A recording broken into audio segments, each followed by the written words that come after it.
Hello students, कैसे हैं आप सभी। बहुत बहुत स्वागत करती हूं मैं आप सभी का मैग्नेट ब्रेन्स हिंदी में। जी हाँ, मैं लाली वर्मा एक बार फिर से प्यारे प्यारे 8वीं कक्षा के विद्यार्थियों का और उनके मित्रों का, क्या अपने मित्रों को लिंक दी, अपने फ्रेंड्स को लिंक सेंड की।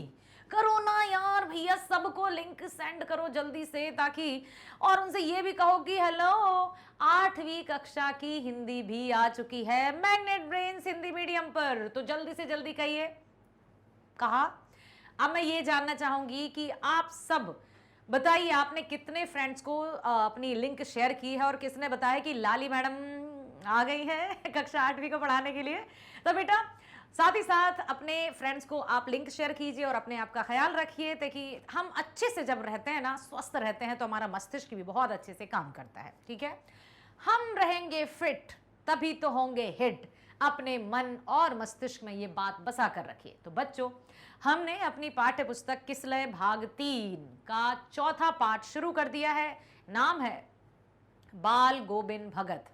लिखा है राम वृक्ष बेनीपुरी जी ने, जिनका जन्म हुआ था 1899, मृत्यु हुई थी 1968। आशा करती हूं आपने प्रीवियस वीडियो देख लिया है, जिसमें आपने बाल गोबिंद भगत के जीवन से जुड़ी समस्त बातों को सुना, समझा और बहुत अच्छे से अपने जीवन में उतारा। अब जब आपने प्रीवियस वीडियो देख लिया, पहले ये बताओ देखा, यदि नहीं तो देखो, पहले वो वीडियो देखो, पहला वाला, जिसमें हमने लेखक परिचय और पाठ का जो सार है उसको देखा है। उसके बाद इसको देखना, ठीक है। अच्छे से देखो, सब कुछ समझ में आ जाएगा। पता है आपको, जब आप पहला वीडियो देख लोगे ना बेटा, तो आपको कहानी, उनका क्या लिखा है, रेखा चित्र किसे कहते हैं, कौन थे बाल गोबिंद भगत, किस तरह की दिनचर्या थी, सब कुछ बहुत अच्छे से आपको समझ में आ जाएगा। फिर कहीं जाकर आपसे कोई भी किसी भी तरह के प्रश्न इस पाठ से संबंधित पूछ लें, तो आप उनके जवाब यूं बिल्कुल बहुत अच्छे से दोगे। तो कौन थे बाल गोबिंद भगत? साधु। ओके, कैसे साधु? लंबी लंबी दाढ़ी थी? नहीं थी, थी चलो अच्छा, देखते हैं प्रश्न, देखते हैं क्या है पहला प्रश्न और उसका उत्तर। बाल गोबिंद भगत गृहस्थ थे, फिर भी उन्हें साधु क्यों कहा जाता था? बहुत अच्छा प्रश्न है। बाल गोबिंद भगत गृहस्थ थे। गृहस्थ मतलब उनकी अपनी गृहस्थी थी, परिवार था, बेटा बहू थे, खेती बाड़ी भी थी, फिर भी उनको साधु क्यों कहा गया? क्यों? साधु किसे कहते हैं? साधु, यदि हम जाने कि एक साधु की यदि हम बात करें तो क्या होता है? साधु कैसा होता है? हाँ, जिसकी लंबी लंबी दाढ़ी हो, ऐसा गेरुआ वस्त्र धारण किए हो, भिक्षाम देही, जिस घर गृहस्थी से दूर कहीं जंगल में रहकर तपस्या में लीन हो, या जो घर गृहस्थी रिश्ते नाते सब से दूर हो जाए, जिसके लिए रिश्ते नाते कोई मान्यता नहीं रखते हो, वो साधु। लेकिन बाल गोबिंद भगत तो, उनका तो परिवार था, उनकी तो गृहस्थी थी, उनकी तो खेती बाड़ी भी थी, फिर भी उनको साधु कहते थे। क्यों? देखो, बाल गोबिंद बेटा पतोहू वाले गृहस्थ थे, मतलब उनका एक बेटा भी था, उनकी बहू भी थी, लेकिन उनका आचरण साधु जैसा था। जैसे साधु आडंबरों या अनुष्ठानों के पालन के निर्वाह से नहीं होता। कहने का तात्पर्य है कि कोई भी साधु जो होता है, ऐसा नहीं है कि वो आडंबर करे या अनुष्ठान करे तभी उसको हम साधु कहेंगे। लेकिन हमारे सामाजिक या पारंपरिक जो साधु है, हमारे मस्तिष्क में जो छवि उभरती है कि साधु, लगता है कि जो घर गृहस्थी से दूर हों, जो यज्ञ हवन पूजा आदि में हमेशा लीन रहें, उन्हें साधु। लेकिन यहाँ पर उन्होंने साधु की एक सच्ची परिभाषा को हमारे सामने व्यक्त किया है कि साधु आडंबरों या अनुष्ठानों के पालन या निर्वाह से ही नहीं बनते हैं। यदि कोई जटाजूट बढ़ा ले तो साधु नहीं हो सकता। वस्तुतः साधु वह है जो आचरण में शुद्धता रखता है, जो व्यक्तित्व में पवित्रता रखता है, जो सच्चाई के साथ, अच्छाई के साथ, समर्पण के साथ, एक निष्ठता के साथ अपना कर्म करता है। बाल गोविंद भगत की दिनचर्या, कर्तव्य निष्ठता और आत्मज्ञान उन्हें साधु बना दिया। बाल गोविंद भगत की दिनचर्या ने और उनकी कर्तव्य निष्ठा ने और उनके आत्मज्ञान ने ही उनको साधु बना दिया। समझ में आया? यहाँ पर लेखक ने यही बताया है कि साधु कोई बड़ा जटा जूट धारण कर ले या यज्ञ हवन आदि में लीन रहे, वही नहीं होता। साधु का अर्थ है सत मार्ग पर चलने वाला, सद मार्ग पर चलने वाला, सच्चा व्यक्तित्व रखने वाला, पवित्र व्यवहार रखने वाला, शुद्ध आचरण रखने वाला ही साधु है।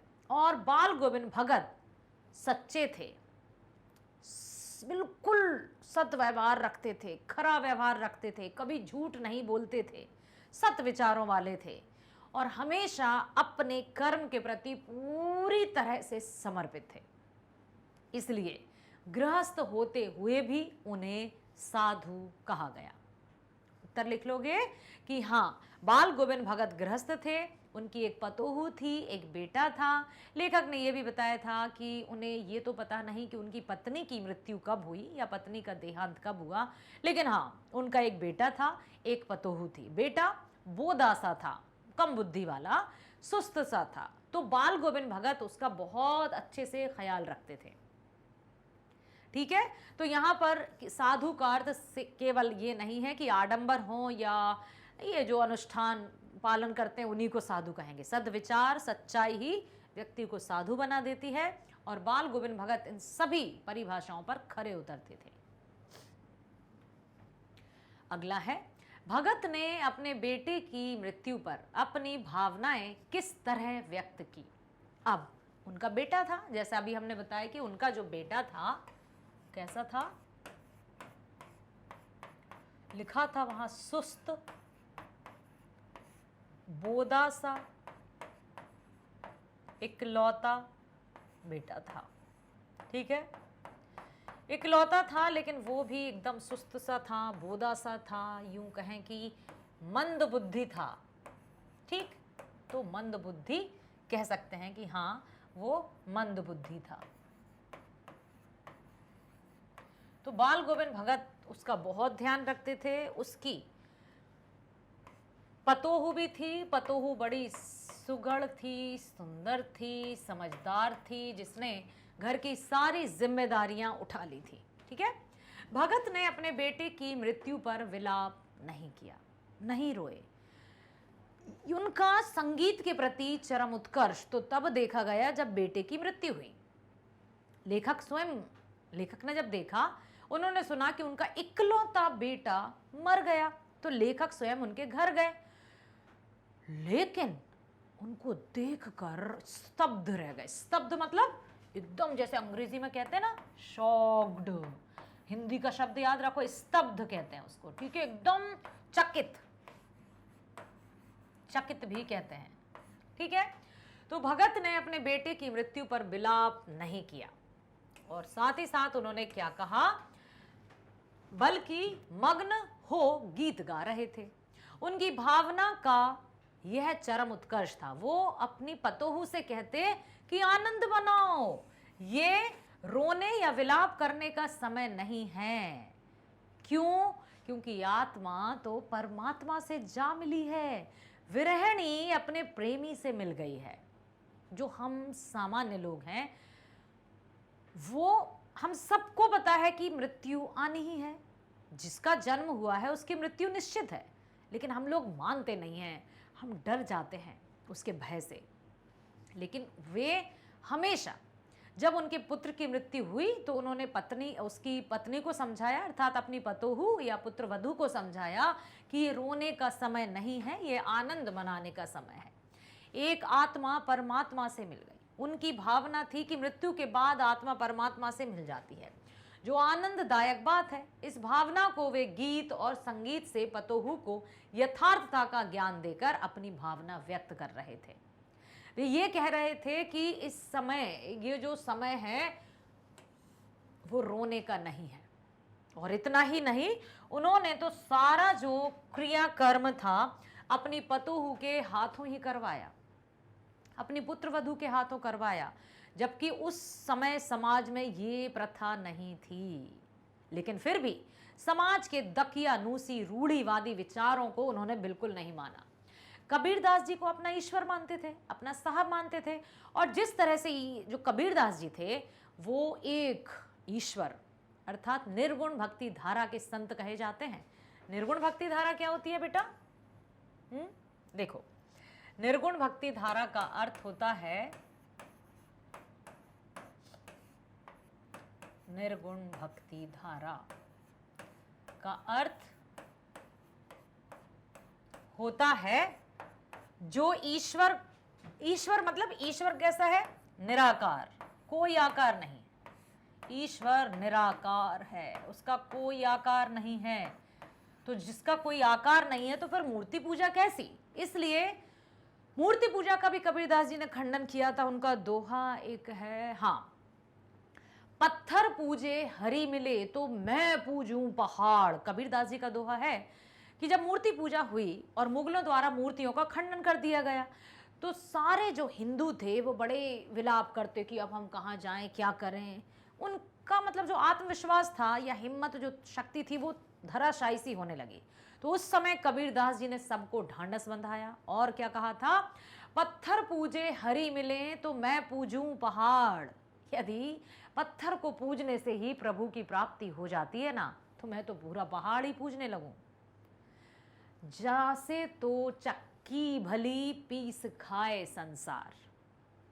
इससे तो अच्छा है कि वो चक्की है जो गेहूं से आटा बनाती है और हम सबका पेट तो भरती है। तो पूजना है तो उस चक्की को पूजो, पत्थरों को क्यों पूजते हो? मूर्ति पूजा का खंडन किया, ठीक। और साथ ही साथ वो किसी भी हिंदू हो चाहे मुस्लिम हो, सब के प्रति वो एक भावना रखते थे। ना उनके लिए कोई हिंदू था, ना उनके लिए कोई मुस्लिम।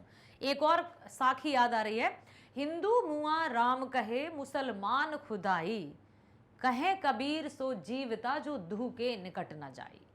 कबीरदास जी यही कहते थे कि हिंदू यहाँ चले गए, हिंदू फिर काबा, मतलब हिंदू काशी गए, मुस्लिम काबा गए, लेकिन ये कुछ नहीं है। उनके अनुसार ईश्वर सिर्फ एक है जो हर एक की आत्मा में निवास करता है। यदि हम आत्मा से सच्चे रहेंगे, पवित्र रहेंगे, तो परमात्मा हमारे साथ है। यदि हम मन में कपट, छल, द्वेष, ईर्ष्या आदि रखेंगे तो फिर हम कुछ नहीं कर सकते। अर्थात फिर चाहे मंदिर में जाएं या मस्जिद में जाएं या माथा टेकें या हाथ जोड़ें, कोई परिणाम नहीं होगा। उसी तरह के बाल गोविंद भगत भी थे। अब देखो, जैसा मैंने कहा कि उनकी पुत्र की मृत्यु पर उन्होंने अपनी पुत्र वधू से मुखाग्नि दिलवाई। पुत्र वधू द्वारा पुत्र की मुखाग्नि दिलवाना भगत के व्यक्तित्व की किस विशेषता को दर्शाता है?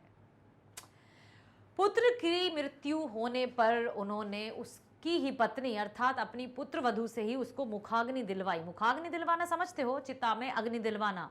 जबकि उस समय समाज एकदम रूढ़िवादी सोच वाला था। आज भी स्त्रियां शमशान घाट नहीं जाती हैं, लेकिन उस समय उन्होंने समाज की रूढ़िवादियों जो विचारधारा है उसका विरोध करते हुए उसे अधिकार दिया कि तुम ही मुखाग्नि दोगी, और ऐसा किया। साथ ही इतना ही नहीं बेटा, उन्होंने पूरे जो क्रियाक्रम हो गया और जो भी विधि रहती है 15 दिनों की, उसके बाद उन्होंने पुत्र वधू के भाइयों को बुलवाया और उसको घर ले जाने को बोला और उससे कहा कि इसकी दूसरी शादी कराओ। कितनी बड़ी बात है। मतलब उस समय भी उनकी सोच आधुनिक।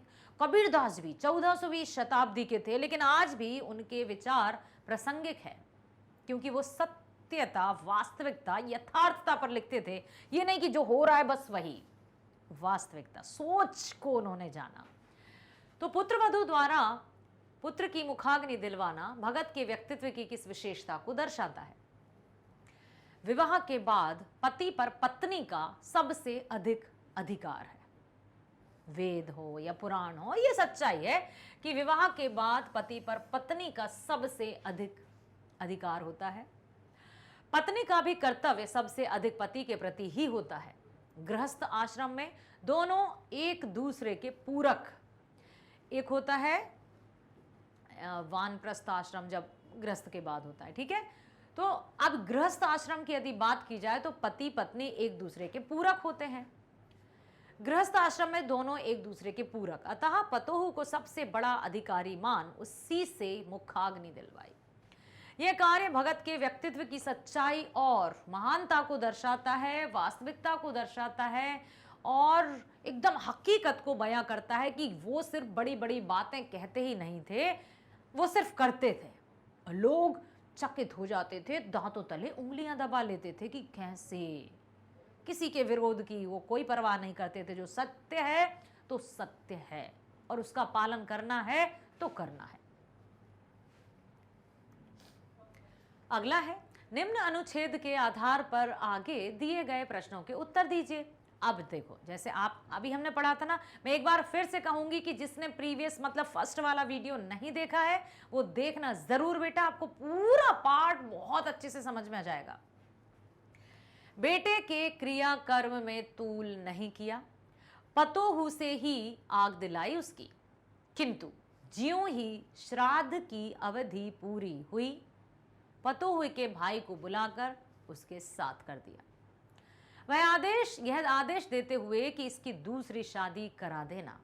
इधर पतोहू रो रो कर कहती कि मैं चली जाऊंगी तो बुढ़ापे में कौन आपके लिए भोजन बनाएगा, कौन आपका ख्याल रखेगा, कौन यदि बीमार पड़े तो कौन एक चुल्लू पानी भी देगा। मैं पैर पड़ती हूं, मुझे अपने चरणों से दूर मत कीजिए, अपने चरणों से अलग मत कीजिए। लेकिन भगत जी का निर्णय अटल था। उनके मन में इतना सा भी रत्ती मात्र भी स्वार्थ नहीं था। यहां पर एक और बात मैं आपको बताना चाहूंगी बेटा,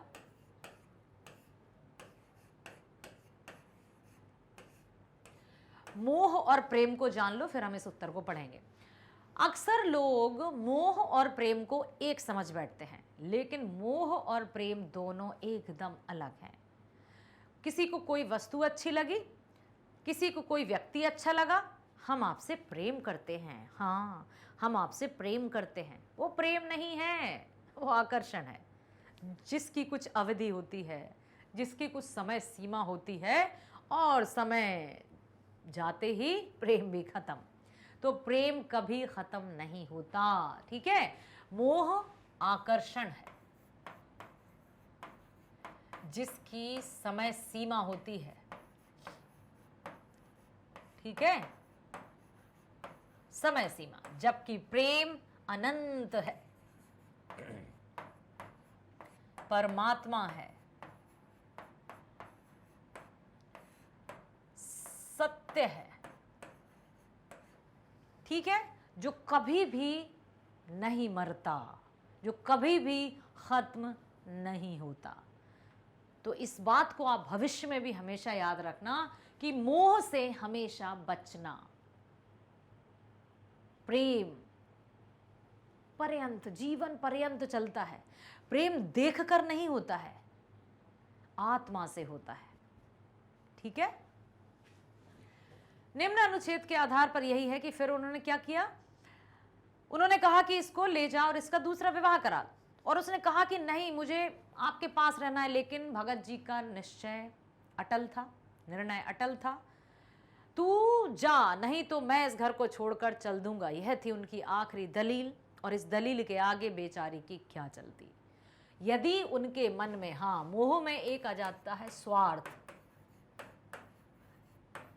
और प्रेम में निस्वार्थ। तो जो मोह रहता है ना, उसमें हमेशा व्यक्ति को अपना स्वार्थ सिद्ध करना होता है, चाहिए। जबकि प्रेम सिर्फ समर्पण है, ठीक है।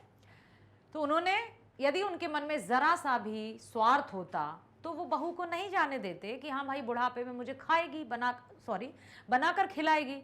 लेकिन उन्होंने सच्चे प्रेम की पराकाष्ठा को भी दिखाया है कि उन्होंने बच्ची से, अर्थात अपनी बहू से कह दिया कि तुम जाओ, क्योंकि तुम्हारे सामने तो अभी पूरा जीवन पड़ा है। तो ये भी उनकी एक निष्ठता को दर्शाता है। बाल गोविंद भगत ने पतोहू से बेटे को आग क्यों दिलाई? हाँ, तो गृहस्थ आश्रम में या जब विवाह के उपरांत पति और पत्नी का जो संबंध होता है वो एक दूसरे के पूरक होते हैं और सबसे अधिक अधिकार पत्नी का ही होता है। बेटे की मृत्यु होने पर बाल गोविंद भगत ने अपनी बहू से बेटे की चिता को आग इसलिए दिलवाई क्योंकि वह सामाजिक रूढ़ियों के विरोधी थे। सबसे बड़ी बात, जो समाज में जो रूढ़ियां होती है ना, उसके वो कट्टर विरोधी थे, खुलकर विरोध करते थे। लड़कियां ये नहीं करेंगी, बहुओं को ये नहीं है, पर्दा प्रथा आदि आदि जो भी है, उसका उन्होंने घोर विरोध किया है। बिल्कुल वह ये कार्य करके समाज में सुधार लाना चाहते थे। वे कबीर पंथ को मानने वाले थे और कबीर भी सामाजिक आडंबरों और कुरीतियों के विरोधी रहे। कुरीतियां मतलब ऐसी रीति जो बुरी हो, रूढ़िवादी विचार मतलब जो पुरानी ढर्रे से चली आ रही हैं, अशिक्षा के कारण, सोच के कारण, पुरुष वर्चस्व समाज के कारण स्त्रियों को ये नहीं करना है, स्त्रियां ये नहीं कर सकती, तो उन्होंने उस सोच का खंडन किया है। ठीक है, इसलिए उन्होंने अपनी पतोहू से आग दिलवाई। पतोहू बाल गोविंद भगत को छोड़कर जाना क्यों नहीं चाहती थी? तो भगत की पुत्र वधू उन्हें अकेले छोड़कर नहीं जाना चाहती थी। क्यों? क्योंकि भगत जी बूढ़े हो चले थे। वो का था, ये खा है, ठीक है, और उनके बुढ़ापे का एकमात्र सहारा थी। उसके चले जाने के बाद भगत जी की देखभाल कौन करता, उन्हें भोजन कौन बनाता, उनका ख्याल कौन रखता, उसके अलावा उनका कोई नहीं था। इसलिए वो नहीं चाहती थी कि वो जाए, लेकिन निर्णय उनका अटल था। उन्होंने धमकी दे डाली कि यदि तू नहीं गई तो मैं ये घर छोड़कर चला जाऊंगा। इसलिए फिर बेचारी को अपने भाइयों के साथ जाना पड़ा। पतोहू के रोने पर भी भगत का निर्णय क्यों नहीं बदला? क्योंकि भगत जी के मन में रत्ती मात्र भी स्वार्थ नहीं था। उन्हें उसके आगे जो भविष्य था उसकी चिंता थी कि अभी इसकी आयु ही कितनी है, ये यदि यहां रहेगी तो ये दुखी रहेगी, इसके जीवन में कोई सुख नहीं है। इसलिए कम से कम वो आगे बढ़ेगी, उसके जीवन में कुछ तो अच्छे पल आएंगे। पतोहू के रोने पर भी भगत जी का निर्णय नहीं बदला, क्योंकि वह नहीं चाहते थे कि बेटे की मौत के बाद उनकी पतोहू सारा जीवन दुखी होकर जिए। वह चाहते थे कि पुनर्विवाह करे, पुनर्विवाह मतलब दूसरी शादी करे और अपना आगे का जीवन खुशी से व्यतीत करे। उन्होंने अपनी पतोहू का दूसरा विवाह करवाया और उसके रोने पर भी अपना निर्णय वे नहीं बदले। उन्होंने साफ साफ कह दिया, स्पष्ट रूप से कह दिया कि तुम्हें अपने भाइयों के साथ जाना ही होगा। और जब पतोहू ने कहा कि मैं नहीं जाऊंगी, कौन आपके बुढ़ापे में आपको भोजन खिलाएगा, बीमार पड़े तो कौन आपको एक चुल्लू पानी देगा, धमकी दे डाली कि यदि तुम नहीं गई तो मैं इस घर को छोड़कर चला जाऊंगा। तो बेचारी क्या करती, इसलिए उसको जाना पड़ा। और भगत जी ने जो निर्णय लिया वो एकदम सही था, क्योंकि वो बहुत छोटी उसकी आयु थी। उन्हें ये पता था कि यदि ये यहाँ रही तो पूरे समय ये दुखी ही रहेगी, इसके मतलब इसके जीवन में जैसे सुख आया ही नहीं। तो उन्होंने निर्णय लिया और उस निर्णय को उन्होंने नहीं बदला। बाल गोविंद भगत ने आखिरी दलील क्या दी? अब उनकी जो पतोहू थी वो जाने को तैयार नहीं थी। नहीं जा रही थी ना वो, कि नहीं जाऊंगी, आपका ख्याल कौन रखेगा, बुढ़ापे में आपका ख्याल कौन रखेगा, बीमारी में आपको एक चुल्लू पानी भी कौन देगा, मैं नहीं जा सकती आपको छोड़कर। तो बाल गोविंद भगत ने अपनी आखिरी दलील दी। पतोहू से कहा, क्या कहा कि बाल गोविंद भगत ने अपनी आखिरी दलील अपनी पतोहू को दी और कहा कि तू जा, नहीं तो मैं इस घर को छोड़कर चल दूंगा, बस इसके आगे कुछ नहीं सुनना। मानना पड़ा, क्योंकि यदि वो रुकती तो वो वास्तव में उस घर को छोड़कर चले जाते। वो सिर्फ कहते ही नहीं थे, करते थे वो। तभी तो उदाहरण बन गए दिनचर्या के पक्के। सर्दी, गर्मी, धूप, बारिश जो भी हो, नदी स्नान के लिए जाना है। प्रति वर्ष जो 30 कोस दूर थी गंगा स्नान के लिए जाना है, वो भी पैदल। भिक्षा मांगकर खाना नहीं है, घर से खाकर निकलते, 4-5 दिन में लौट कर आते, बस पानी पर गुजारा करते। अब उनकी आयु काफ़ी बड़ी हो चुकी थी, बीमार हो गए थे वो, तो जब आए थे लौटकर पर देखो, इसलिए मैं कह रही हूं बेटा कि पहला वाला वीडियो जरूर देखना, उसके बाद ही ये वाला वीडियो देखना, ठीक है। तो जब उन्होंने देखा कि बेटे की मृत्यु हो गई, पतोहू का रो रो कर बुरा हाल है, तो जो भी श्राद्ध की अवधि पूरी होने पर उसके भाइयों को बुलाया कि तुम इसे ले जाओ और इसकी दूसरी शादी करा दो, पुनर्विवाह करा दो। बहू ने बहुत कहा कि नहीं, मैं नहीं जाऊंगी आपको छोड़कर। तो उन्होंने आखिरी दलील दे दी कि तू जा, नहीं तो मैं चल दूंगा अभी। तो उसको जाना पड़ा और सही निर्णय था उनका। चुल्लू भर पानी का अर्थ बताइए। चुल्लू भर पानी अर्थात हथेली भर पानी या बहुत थोड़ा सा पानी। तो उनकी बहू ने कहा था ना कि यदि आप बीमार पड़े तो कौन आपको चुल्लू भर पानी देगा, मतलब कौन आपकी ख्याल रखेगा, कौन आपकी तबीयत के जब आपकी तबीयत खराब होगी तो कौन आपकी देखरेख करेगा, ठीक है। तो यही बताना चाहा है।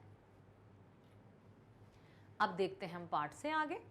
पहला है धर्म का मर्म आचरण में है, अनुष्ठान में नहीं, स्पष्ट कीजिए। इसका तात्पर्य क्या है? धर्म का मर्म आचरण में है, अनुष्ठान में नहीं। तो बाल गोविंद भगत साधु थे, लेकिन साधु जैसी वेशभूषा नहीं थी। ना ही उनका ऐसा था कि लंबी लंबी दाढ़ी है या लंबी लंबी जटाजूट बढ़ाकर रखे हैं या दिन रात तपस्या में लीन रहते हैं या गहवन कर रहे हैं, गृहस्थी से दूर, ऐसा कुछ नहीं था। बाल गोविंद भगत साधु तो थे, लेकिन साधु जैसी वेशभूषा नहीं थी। उनका साधु जैसी वेशभूषा नहीं थी।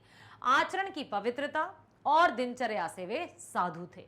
गृहस्थ होकर भी साधु जैसा आचरण ही धर्म का मर्म है, ना कि साधु जैसा आचरण। क्या है? गृहस्थ होकर, इसको याद रखना, गृहस्थ होकर भी साधु जैसा आचरण ही धर्म का मर्म है, ना कि साधु जैसा मतलब धर्म का मर्म मतलब धर्म का अर्थ क्या है? सच्चा धर्म क्या है बेटा? धर्म का अर्थ ये कतई नहीं है कि हम यज्ञ करें या हवन करें या जंगल में एकांत में बैठकर तपस्या करें, यही कतई नहीं है। हाँ, यदि कुछ लोग करते हैं सच्चे मन से तो वो ठीक है, लेकिन धर्म का अर्थ ये नहीं है कि सिर्फ यही करें, ठीक है। तो गृहस्थ होकर भी साधु जैसा आचरण ही धर्म का मर्म है, ना कि साधु जैसा आडंबर करके। साधु जैसा आडंबर कर रहे हैं और मन में बुरी भावनाएं हैं, कुविचार हैं, जलन है, ईर्ष्या है, पाप है, आसक्ति है, और उसके बाद कह रहे हैं कि हम साधु हैं। हाँ, समझ में आया? तो इसका तात्पर्य यह है कि धर्म अर्थात सत्यम शिवम सुंदर, सत्य के आचरण पर चलना है, प्रभु की आराधना सच्चे मन से करना है, वही सबसे बड़ा धर्म है, ना कि यहां जाना वहां जाना और मन में कपट, छल, दंभ ये लेकर चलना। दंभ का अर्थ होता है घमंड, अभिमान, अहंकार। इन सब के बाद यदि कोई दान करे, दक्षिणा करे, मंदिरों का निर्माण कराए या कुछ भी कराए, उसको दान नहीं कहा जाएगा, ठीक है। यदि कोई साधु संत है, बड़े बड़े जटाजूट बढ़ाए है, एकांत में बैठे हैं और मन में कपट है, छल है, दृष्टि, कुदृष्टि है, तो वो साधु नहीं कहलाएंगे, ठीक है। तो यही है कि गृहस्थ होकर भी साधु जैसा आचरण ही धर्म का मर्म है, साधु जैसा आडंबर करके बिल्कुल भी नहीं, ठीक है। चलो चलते हैं अगले प्रश्न की ओर। दूसरा है, बाल गोविंद भगत कबीर को साहब मानते थे, इसके क्या क्या कारण हो सकते हैं? क्यों उन्होंने कबीरदास जी को साहब माना? साहब मतलब ईश्वर। एक दोहा याद आ रहा है मुझे, साहिब मेरा बानिया बंज करें व्यापार, बिन तकरी बिन डांडिया तौल रहा संसार। अर्थात जो परमात्मा है उसके हाथ में कोई तराजू नहीं है कि वो तौले कि भाई किसका पल्ला भारी है, किसको किस तरह से तौलना है। उसके लिए तो सब बराबर हैं, उसके लिए तो सब एक ही बराबर हैं। यदि कर्म यहां पर व्यक्ति की पहचान कराता है, कर्म सही सदकर्म, ठीक है। एक कश्मीरी कवयित्री है बेटा, उन्होंने लिखा है कि आई सीधी राह से गई न सीधी राह, सुषुम सेतु पर खड़ी थी, बीत गया दिन आह। जेब टटोली कौड़ी ना पाई, माझी को दूं क्या उतराई। तो हमारे जो सच्चे कर्म है, सच्चा आचरण है, सद्व्यवहार सद्कर्म ही हमारे साथ जाते हैं, ना कि धन दौलत रुपया गाड़ी, ये कुछ नहीं जाता। अच्छे कर्म करना है, सच्चाई के साथ अपना जीवन व्यतीत करना है, क्योंकि परमात्मा ने हमें मनुष्य बनाया है, यही सबसे बड़ी बात है। बहुत से लोग कोसते रहते। इससे पहले हमने कर्मवीर कविता पढ़ी थी ना, कितने अच्छे से वहां पर बताया था कवि ने कि जो कर्म के प्रति पूर्ण रूप से समर्पित रहते हैं वे ही कर्मवीर कहलाते हैं। जो किस्मत को नहीं कोसते कि भैया हम क्या करें, हमारी तो किस्मत ही खराब है, नहीं। अरे हाथ दिए हैं कर्म करो, पैर दिए हैं चलो, और किस्मत की या हाथों की लकीरों पर यकीन ना करना यारो। हाथों की लकीरों पर यकीन ना करना यारो, क्योंकि किस्मत तो उनकी भी होती है जिनके हाथ नहीं होते। तो यहां पर बताया यही है कि कर्म करोगे तो फल मिलेगा। कर्मण्यवाधिकारस्ते मां फलेषु कदाचन।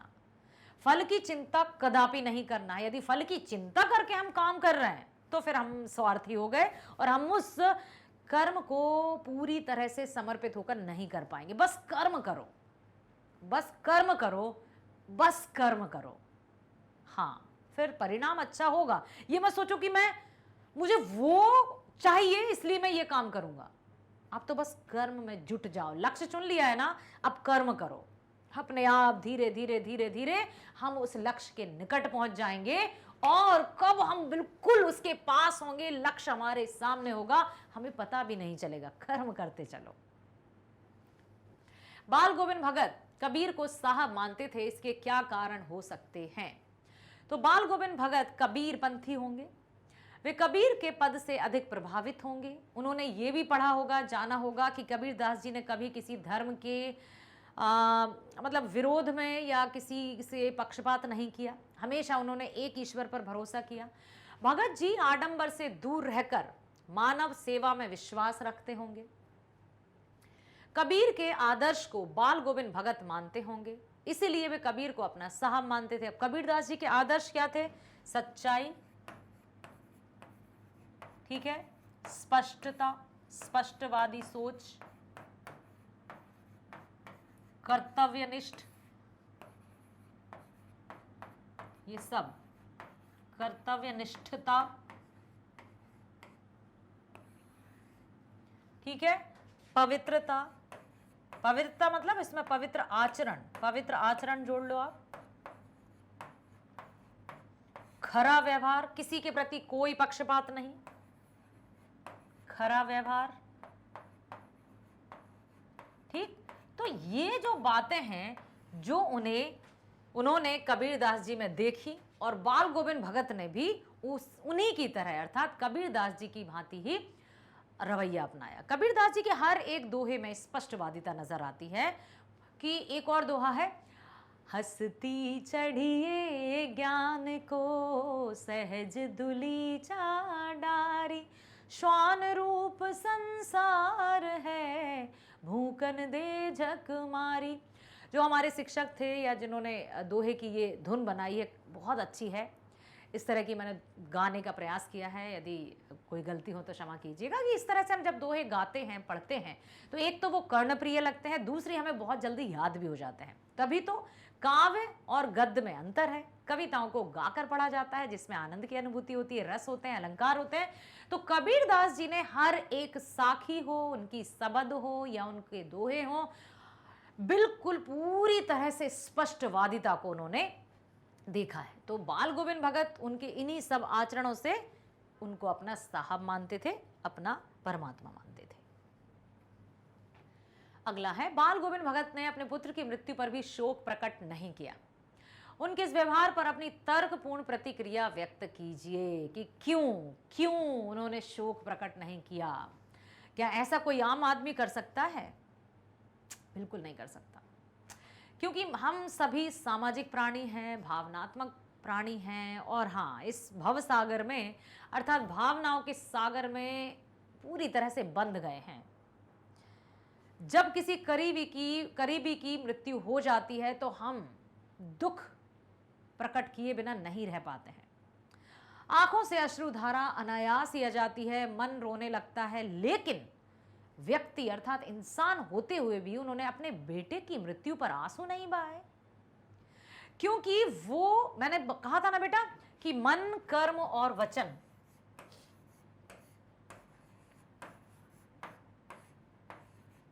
तीनों से एक थे। जो सोचते थे वो करते थे, जो करते थे वही कहते थे। ऐसा नहीं है कि कहते कुछ और थे, करते कुछ और थे, सोचते कुछ और थे, सब कुछ एक। जन्म हुआ है, मृत्यु निश्चित है, हमें भी पता है, लेकिन हम लोग मानते नहीं हैं। हाँ, मानने का अर्थ यह है कि यदि कुछ ऐसा घटित हो जाता है तो इंसान अपने आप को नहीं संभाल पाता है। कुछ समय बाद भले ही फिर हो जाए, लेकिन तुरंत वो अपने आप को नहीं संभाल पाता है। कुछ लोग ऐसे होते हैं जो कहते तो बहुत बड़ी बड़ी बातें हैं लेकिन पालन नहीं करते हैं। तो व्यक्ति उसी को पूछता है, समाज या पूरा जो व्यक्ति का जो समाज है या देश है ना, उसी को सम्मान देता है जिसकी जो मन, वचन और कर्म से पूरी तरह से एक होता है। तो बाल गोविंद भगत अपने पुत्र की मृत्यु पर भी शोक प्रकट नहीं किया।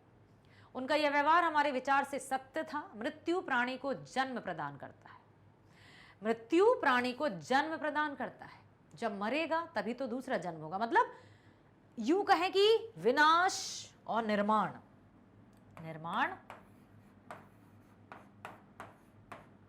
और विनाश साथ साथ है, क्योंकि जब निर्माण है तो उसका विनाश निश्चित है, और जब विनाश होगा तभी तो निर्माण होगा। तो ये सत्य है। फिर मृत्यु से शारीरिक कष्ट भी तो दूर होता है, अतः मृत्यु पर शोक करना अज्ञानता ही तो है। ये सब लिखने में अच्छी बातें लगती हैं, लेकिन हम ऐसा कर नहीं सकते हैं। क्या मृत व्यक्ति के प्रति हजारों वर्ष तक शोक किया जाए तो वह लौट कर आ सकता है? कदापि नहीं। हम सब जानते हैं कि मृत्यु के बाद पुनः कोई भी वापस नहीं आ सकता, लेकिन फिर भी हम अपनी भावनाओं को नियंत्रित नहीं कर पाते हैं।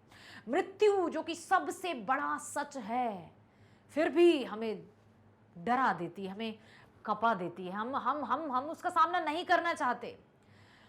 हम अपनों से कभी दूर नहीं हो सकते, हम अपनों को कभी दूर नहीं कर सकते। ये भावनाएं हमें अंदर से डरा देती हैं, जबकि सत्य यही है कि जन्म है तो मृत्यु भी अटल है, और पता नहीं किसका कब, क्योंकि ये परमात्मा की नियति है, विधि का विधान है कि जिसको जितनी सांसें दी हैं वो उतना जीवन जीकर चला जाएगा। लेकिन हम इन रिश्तों की डोरियों में इस तरह से बंध जाते हैं कि किसी के भी खोने के नाम से ही हम कांप उठते हैं। ठीक है, तो उन्होंने जो किया बिल्कुल सही था।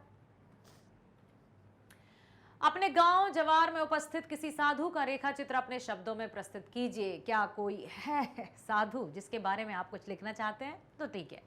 हमारे गांव में एक साधु रहते थे। अच्छा, एकदम रुको रुको रुको, एक बात मुझे याद आई है, चलो मैं आपको बता ही दूं कि देखो, क्या कहने वाली थी मैं? हाँ, कि साधु की बात कर रही थी। मुझे बचपन का एक किस्सा याद आ गया। छोटी सी बात है कि हम लोग बहुत छोटे छोटे थे, पहली दूसरी तीसरी कक्षा की, मतलब 6-7 साल के रहे होंगे, 7-8 साल के रहे होंगे। तो एक नीम का पेड़ था गांव में, वहाँ पर एक जटाजूट वाले एक साधु बाबा बैठे थे। तो हम लोग सभी अपने स्कूल में जो पढ़ते हैं साथ साथ, वो वहाँ पर निकले वहाँ से, तो साधु बाबा बैठे। एक तो देख कर ही डर लगता है बच्चों की, अरे बाबा है, पकड़ ना ले जाए।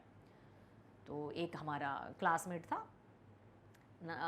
ठीक है, तो वो गया कि भाई साधु बाबा तो हाथ देखकर किस्मत बता देते हैं, सबको ये चल रहा था। तो उसने कहा कि साधु बाबा मेरा भी हाथ देखो।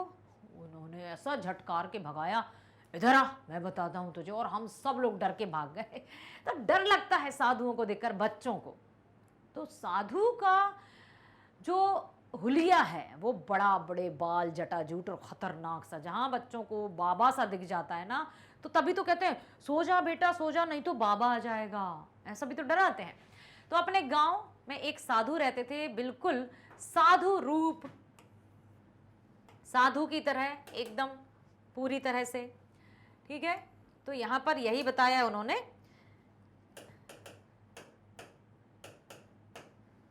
ठीक क्या था कि हमारे गांव में एक साधु रहते थे। बिल्कुल साधु रूप, स्वभाव, आचार विचार में साधु। सुना गया कि कुछ साल पूर्व, संभवतः 40-50 वर्ष पूर्व, हमारे गांव में आकर एक मंदिर में उन्होंने डेरा डाल दिया।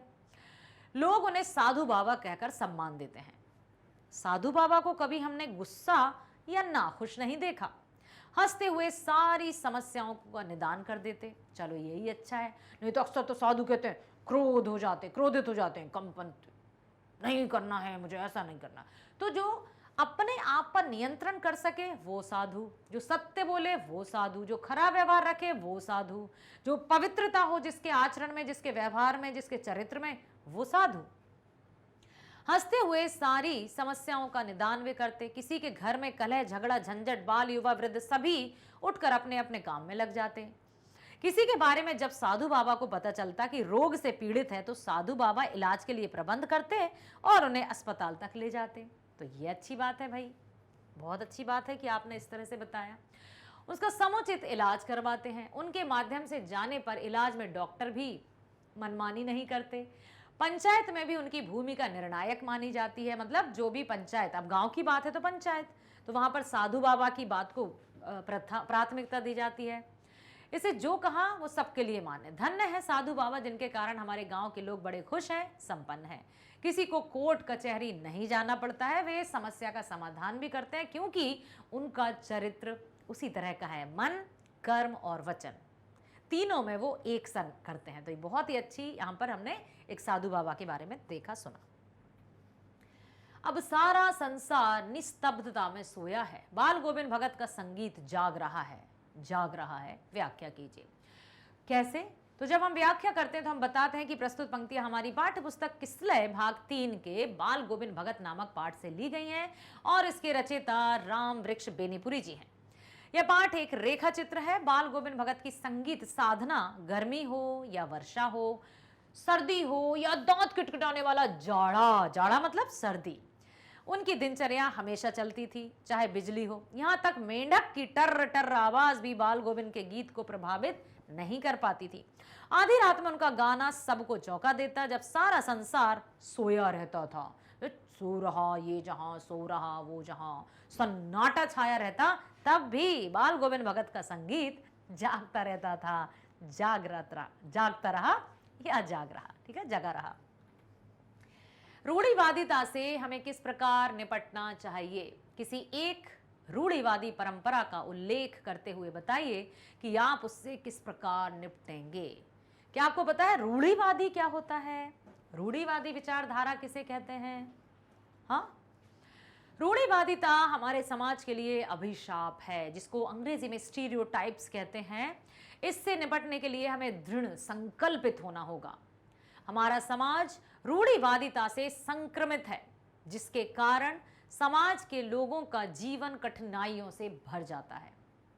उदाहरण, मैं किसी के मरने पर खूब भोज करना, किसी के उदाहरण में कि किसी के मरने पर भोजन कराओ, ये कौन सी भाई क्या है? ये रूढ़िवादी सोच ही तो है। चाहे बेचारे के पास धन हो या ना हो, लेकिन सारे समाज को भोजन कराओ। एक तो उनके घर का एक सदस्य चला जा चुका है और दूसरा वो सबको खिलाए पिलाए। ये रूढ़िवादिता है, ये रूढ़िवादी सोच है। तो इस सोच को धीरे धीरे खत्म करना चाहिए। कोई गरीब का यदि बाप मरे तो गांव के लोगों से भोज करने को विवश कर देते हैं।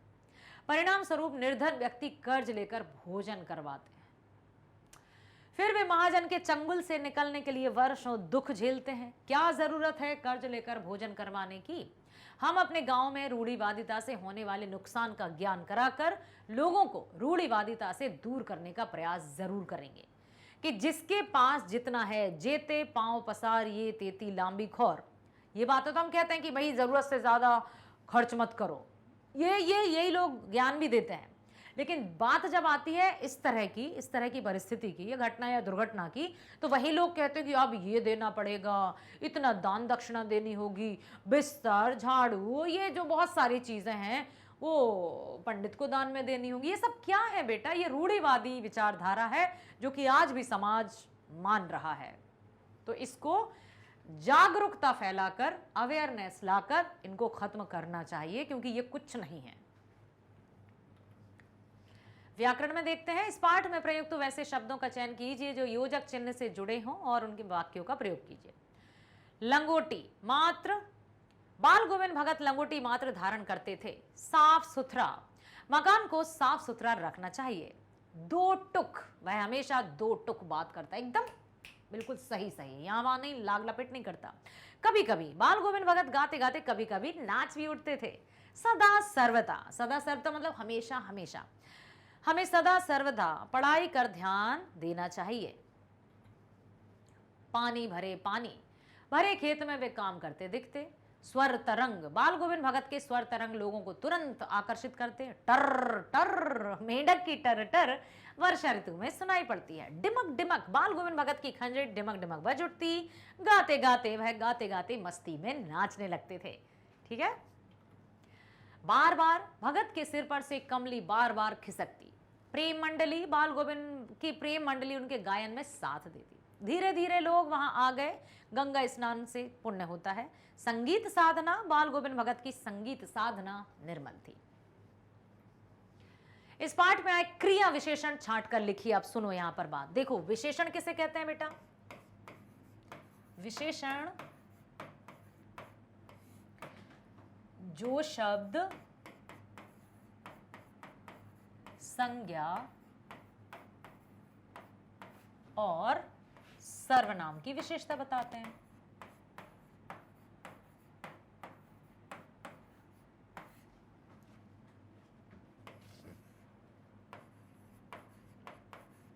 विशेषता आपने पढ़ा होगा, एक बार फिर से देख लीजिए। बताते हैं, ठीक है, बताते हैं और लिख दूं मैं उन्हें विशेषण। अब यहां पर दिया है क्रिया विशेषण, तो क्रिया विशेषण किसे कहते हैं? क्रिया विशेषण, तो जो शब्द क्रिया की विशेषता बताएं, ठीक है, जो शब्द क्रिया की विशेषता बताते हैं उन्हें क्रिया विशेषण कहते हैं। विशेषता बताते हैं। अब पता चला विशेषण किसे कहते हैं? जो संज्ञा सर्वनाम की विशेषता बताएं, और क्रिया विशेषण जो क्रिया की विशेषता। अब क्रिया किसे कहते हैं? अरे भाई क्रिया तो सब है, बोलना, सुनना, चलना, गाना, रोना, खाना, पीना, सोना, जागना, ये सब क्रिया है। तो यदि इसकी विशेषता है तो वो क्रिया विशेषण। जैसे दो टुक बात करना, दो टुक बात करना, बात करना, ठीक है। चहक उठना, खाम खा झगड़ा, चमक उठना, बच्चे का उछलना, ये सब हैं, ये सब क्रिया विशेषण ही तो है। धीरे धीरे, खेलते बच्चे, गंगा स्नान, डिमक डिमक, ये सब क्रिया विशेषण है। अर्थात जहां पर क्रिया की विशेषता बताई जा रही है वो सब क्रिया विशेषण है। आशा करती हूं बड़े ध्यान पूर्वक आपने बाल गोविंद भगत पाठ जो कि लिखा है रामवृक्ष बेनीपुरी जी ने, उस पाठ के प्रश्नोत्तरों को ध्यान से सुना। पाठ से आगे के प्रश्नों की भी हमने चर्चा की, और व्याकरण से संबंधित जो भी यहाँ पर क्रियाएं थी आपकी पाठ्य पुस्तक में, उन सबको हमने देखा, समझा, सुना। तो प्रिय बच्चों, मैं इतनी आशा और उम्मीद आपसे अवश्य करती हूँ कि आप बहुत ध्यानपूर्वक सुनते हैं, समझते हैं, ठीक है। तो एक बार फिर कहूंगी कि अपने फ्रेंड्स को भी लिंक शेयर किया कीजिए, ताकि उन्हें भी पता चले कि भाई मैग्नेट ब्रेन्स हिंदी मीडियम में हिंदी आ गई है 8वीं कक्षा की। हाँ, लाली मैडम आ गई हैं, तो बेटा बने रहो मेरे साथ। मिलेंगे नेक्स्ट वीडियो में। स्वस्थ रहना, खुश रहना, bye bye, thank you so much.